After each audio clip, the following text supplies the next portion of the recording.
Warga Yahudi dan Arab Israel saling serang orang dan bangunan di Yerusalem.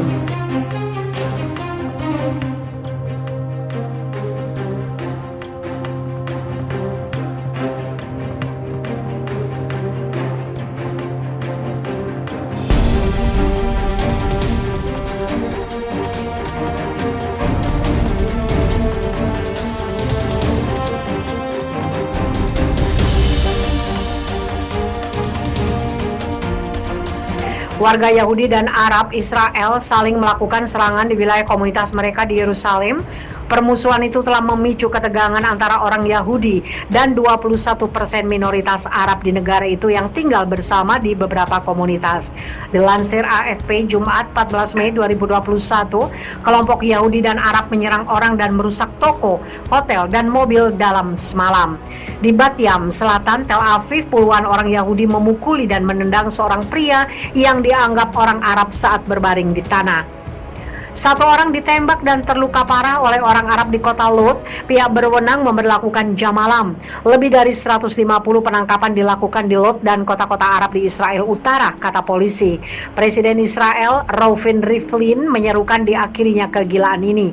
Meskipun kerusuhan terbaru di Yerusalem menjadi pemicu langsung permusuhan, warga Palestina dibuat frustasi oleh kemunduran aspirasi untuk negara merdeka, termasuk pengakuan Washington atas sengketa Yerusalem sebagai ibu kota Israel.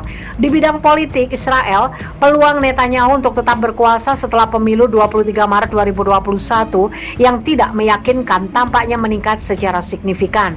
Setelah saingan utamanya Yair Lapid mengalami kemunduran besar dalam upaya membentuk pemerintahan. Perdana Menteri Inggris Boris Johnson menyerukan penurunan mendesak kekerasan. Presiden Prancis Emmanuel Macron mendesak pengaturan ulang yang pasti dari negosiasi Israel-Palestina yang telah lama membeku. Presiden Rusia Vladimir Putin dan Sekretaris Jenderal Perserikatan Bangsa-Bangsa Antonio Guterres juga menghimbau diakhirinya pertempuran tersebut.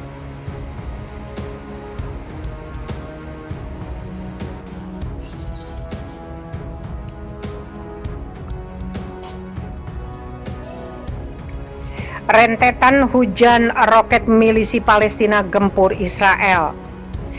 Kelompok milisi Palestina penguasa jalur Gaza Palestina menggempur Israel dengan serangan roket dalam sepekan terakhir. Milisi Palestina kembali menyerang Tel Aviv setelah bentrokan antara warga Palestina dan aparat keamanan Israel terjadi di komplek Masjid Al-Aqsa, Yerusalem sejak akhir April. Bentrokan itu dipicu keputusan Israel menutup akses Masjid Al-Aqsa di 10 malam terakhir bulan Ramadan. Selain itu, bentrokan juga dipicu keputusan Israel untuk menggusur wilayah permukiman Muslim Palestina di Sheikh Jarrah, timur Yerusalem. Kini Israel memutuskan menunda rencana penggusuran. Berikut rentetan serangan itu. 7 Mei 2021, setelah ketegangan selama berminggu-minggu, kepolisian Israel terlibat bentrok dengan pendemo Palestina di dekat Al-Aqsa. Pemicunya adalah penggusuran yang dialami 8 keluarga Palestina. 8 keluarga Palestina itu kehilangan rumah mereka di Yerusalem setelah kalah banding dengan pemukim warga Yahudi dalam kasus hukum. 10 Mei, bentrokan sporadis yang berlangsung selama beberapa hari di perbatasan Israel, jalur Gaza, menyebabkan ratusan warga Palestina terluka. Milisi Palestina pun menembakkan rentetan roket dari Gaza ke Israel setelah sempat menuntut Tel Aviv menarik pasukan dari komplek Masjid Al-Aqsa. Hujanan puluhan roket milisi Palestina itu dilaporkan menyebabkan alarm peringatan berbunyi di Israel. 11 Mei, Israel tidak tinggal diam dan langsung membalas serangan roket milisi Palestina dengan meluncurkan gempuran udara ke jalur Gaza. Milisi Palestina mengklaim setidaknya 20 orang tewas akibat serangan udara Israel itu, termasuk 9 di antaranya anak-anak. Milisi Palestina juga mengatakan salah satu komandan mereka tewas dalam serangan udara Israel tersebut. Sementara itu, Israel mengklaim telah menghancurkan 130 target militer di Gaza dalam serangan balasan tersebut dan menewaskan 15 militan milisi Palestina dan kelompok jihad Islam. 12 Mei, milisi Palestina tidak ingin menyerah meski kapasitas militer tidak secanggih Israel. Kelompok tersebut kembali menembakkan setidaknya 130 roket ke arah ibu kota Tel Aviv. Gempuran milisi Palestina itu memicu alarm peringatan ibu kota berbunyi. Sayap pasukan bersenjata milisi Palestina Brigade Qasim menyatakan bahwa serangan roket ini merupakan bukti dari ultimatum mereka untuk balas dendam atas gempuran Israel ke jalur Gaza. Meski begitu, tidak ada laporan kerusakan atau korban akibat hujanan roket milisi Palestina itu.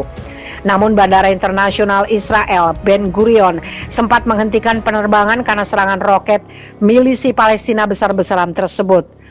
13 Mei, Perdana Menteri Israel Benjamin Netanyahu menegaskan siap meningkatkan serangan terhadap milisi Palestina dan militan Palestina lainnya di jalur Gaza.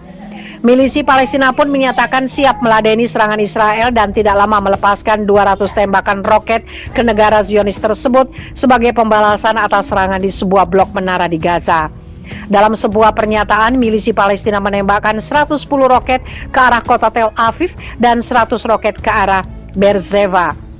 13 Mei, milisi Palestina mengatakan telah menembakkan roket berat 13 Mei, milisi Palestina mengatakan telah menembakkan roket besar seberat 250 kg ke Bandara Ramon, Israel, dekat Eilat. Bandara ini menjadi lokasi pengalihan penerbangan penumpang setelah Palestina melakukan gelombang peluncuran roket ke bandara utama Israel dekat Tel Aviv. Sementara itu, Israel mengklaim militan Palestina di Gaza telah meluncurkan lebih dari 1.500 roket dalam 4 hari terakhir. 13 Mei, jumlah korban tewas di Gaza kian melonjak seiring memanasnya konflik Israel-Palestina dalam 4 hari ke belakang. Berdasarkan keterangan Kementerian Kesehatan Palestina, korban tewas keseluruhan di Gaza saat ini telah mencapai 65 orang, termasuk 16 anak-anak. Selain korban meninggal, Kementerian Kesehatan juga menyatakan 365 orang yang luka-luka.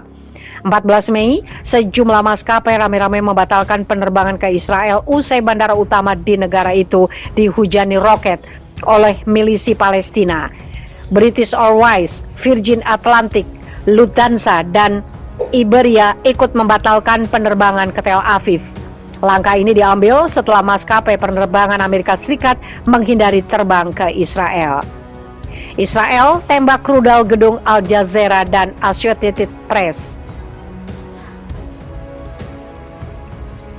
14 Mei, konflik antara Israel dan Palestina, terutama di jalur Gaza, belum menunjukkan tanda mereda.